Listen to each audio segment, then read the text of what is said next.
నేను మీతోటి నా అనుభవాలు పంచుకుంటాను.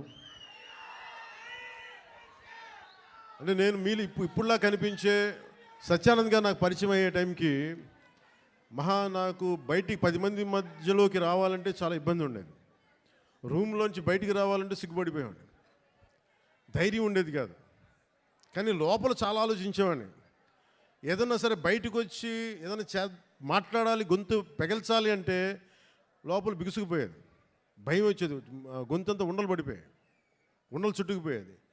అలాంటి సమయంలో మా అన్నయ్య గారు అడిగారు, నీకు ఏమవ్వాలని ఉందరా అంటే నేను చాలాసేపు ఆలోచించాను. జస్ట్ బతకాలి ఉందని చెప్పాలనుకున్నా. ఆ మాట అంటే కొడతాడని చెప్పలే, ఏదో తెలివితేటలు చూపించుకున్నా.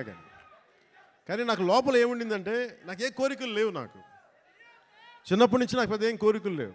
ఏదో మామూలుగా బతకడం తప్ప ఒక హీరో అవ్వాలనో లేదంటే సాధించాలనో లేదు. కానీ చిన్నప్పటి నుంచి ఉన్న ఒకే ఒక్క మూల లక్షణం ఏంటంటే అన్యాయం జరిగితే ఎదురుదాడి చేయాలని ఉంటుంది.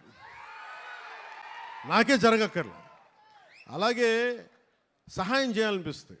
ఈ 2 లక్షణాలు తప్ప సినిమాలు చేద్దామని కానీ డబ్బులు సంపాదించాలని కానీ నాకు ఆలోచన లేదు.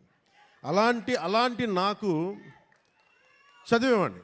అలాంటి నాకు వీని ఇలా వదిలేస్తే ఎటు కాకుండా పోతాడని మా అన్నయ్య గారికి భయం వేస్తుందేమో. ఒక రోజున సత్యానంద్ గారిని పిలిపించి, ఆయన మంచుపల్లికి సినిమాలో ఆయన ఒక అసిస్టెంట్ డైరెక్టర్గా పనిచేస్తారంట. ఆయన పిలిపించి ఈయన ఢిల్లీ నేషనల్ స్కూల్ ఆఫ్ డ్రామాలో ఆయన అక్కడ చాలా పాల్గొని నేర్చుకుని ఆయన అలాంటి వ్యక్తిని తీసుకొచ్చి నాకు అప్పచెప్పి